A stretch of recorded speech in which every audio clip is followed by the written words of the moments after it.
اور آخر آپ اتنے مایوس، اتنے دل برداشتہ ہوئے کہ ہندوستان کو چھوڑ کر انگلستان چلے گئے۔ السلام علیکم ناظرین، میں امید کرتا ہوں اب جہاں کہیں بھی ہوں گے اللہ کے فضل و کرم سے خیریت سے ہوں گے۔ تو سفر کر رہے ہیں ہم ماضی کا اور جان رہے ہیں کہ حالات کیا میں پاکستان کے پہلے کے۔ عزیزان مان، 1905 میں ہندوستان میں وائسرائی کی تبدیلی ہوئی، لارڈ کرزن کی جگہ لارڈ منٹو نے لی اور انگلستان میں لیبر پارٹی برسر اقتدار آ گئی۔ دستوری امارات کے لیے ہندوستان کے مسلسل مطالبہ کے سبب نئی اصطلاحات کا نفاذ کا امکان پیدا ہوا۔ اس ضمن میں لارڈ منٹو اور جان مولے نے بھی اعلانات کیے۔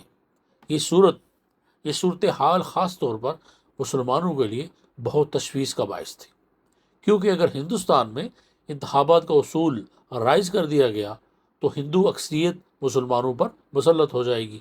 مسلم اقلیت کا تحفظ اس صورت میں ممکن تھا کہ انتخابات کا نفاذ جداگانہ نیابت کے اصول پر کیا جائے۔ اس تشویش کو سب سے پہلے سر سید احمد خانے کے قریبی ساتھی محسن الملک اور وقار الملک نے محسوس کیا۔ اسی سلسلہ میں بالآخر 1 اکتوبر 1906 کو آغا خان کی زیر قیادت مسلم قائدین کا ایک وفد لارڈ منٹو سے شملہ میں ملا، جس نے یقین دلایا کہ مسلمانوں کو تحفظ ان کے مطالبات کی روشنی میں دیا جائے۔ اس وفد کی کامیابی نے مسلمانوں کے لیے سیاسی تنظیم کی راہ ہموار کی۔ چنانچہ دسمبر 1906 کو مسلم قائدین ڈھاکہ میں اکٹھے ہوئے اور آغا خان کی زیر صدارت مسلم لیگ معرض وجود میں آئی۔ وقار الملک سیکرٹری مقرر کیے گئے اور محسن الملک جوائنٹ سیکرٹری۔ اس تنظیم کا بنیادی مقصد صرف یہ تھا کہ اگر ہندوستان ایک وحدت کی حیثیت سے الگ ہو تو ہندو اپنی کثیر تعداد کی وجہ سے مسلمانوں کو دبا نہ لیں، اور ایک خوف یہ بھی تھا کہ ہندو برسر اقتدار آتے ہی اپنی 1000 سالہ غلامی کا بدلہ لے گا۔ یہ خوف بے بنیاد نہیں تھا۔ اس وقت ایسی کئی تحریکیں چل نکلی تھیں جن کی بنا پر مسلمان یہ سوچنے پر مجبور تھے کہ انگریز کے جانے کے بعد ان کے ساتھ کیا سلوک ہوگا۔ جب مسلم لیگ کا قیام عمل میں آیا تو علامہ اقبال ہندوستان میں موجود نہیں تھے۔ البتہ محمد علی جناح، جو اس وقت ابھی قائد اعظم نہیں بنے تھے، وہ تھے، اور جو اس وقت مسٹر محمد علی جناح کے نام سے جانے جاتے تھے، آپ کانگریس میں تھے۔ دادا بھائی نورو جی، جو کانگریس کے صدر تھے، ان کے سیکرٹری تھے، مگر مسلم لیگ میں شامل نہیں ہوئے۔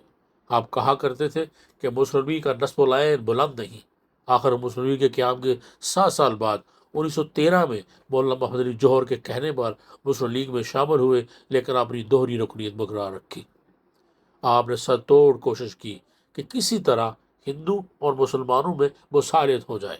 اسی سلسلے میں گوکھلے نے آپ کو ہندو مسلم اتحاد کا سفیر کہا۔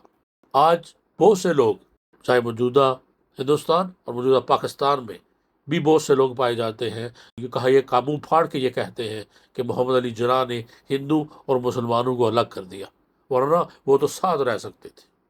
اور کو یہ بات ذہن نشین کر لینی چاہیے کہ آپ نے بہت کوشش کی، آپ نے سر توڑ کوشش کی کہ کسی طرح کانگریس اور مسلم لیگ کا اجلاس ہو تاکہ دونوں طرف کے قائدین کا تبادلہ خیال ہو سکے۔ آپ کی کوششوں سے لکھنؤ کے ایک اجلاس میں ہندو نے پہلی بار مسلمانوں کے مطالبے کو کچھ تسلیم کیا کہ مسلمانوں کی آبادی والے علاقے میں ان کی تعداد کے مطابق سیٹیں ملیں گی، لیکن اس کے پس منظر میں کچھ اور ہی تھا۔ 1918 اور 19 میں ہندوستان میں تحریک خلافت شروع ہو چکی تھی، کیونکہ خلافت عثمانیہ کو ختم کرنے کے لیے بڑی سازشیں چل رہی تھیں۔ اس وقت ہندو نے بظاہر مسلمانوں کا ساتھ دیا۔ مہاتما گاندھی بھی اس تحریک میں شامل ہو گئے کہ ان کو پتہ تھا کہ اگر آج ہم نے مسلمانوں کا ساتھ نہ دیا تو کل انگریز کے خلاف مسلمان ہمارا ساتھ نہیں دیں گے۔ اس طرح مسلم لیگ کانگریس کی سازش کا شکار ہو گئی۔ ہندو مسلم اتحاد کا سنہری خواب تو تحریک خلافت کے دوران ہی ادھورا نظر آنے لگا تھا، مگر جیسے ہی یہ تحریک ختم ہوئی، ہندو مسلم فسادات کا ایک طویل اور خوفناک سلسلہ چل نکلا۔ 1922 میں محرم کے موقع پر ملتان میں فساد ہوا، پھر سہارنپور میں فساد ہوا جس میں 100 سے زیادہ افراد قتل یا زخمی ہوئے۔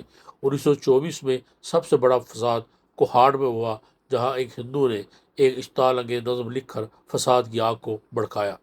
پھر تو یہ سلسلہ چلتا ہی رہا۔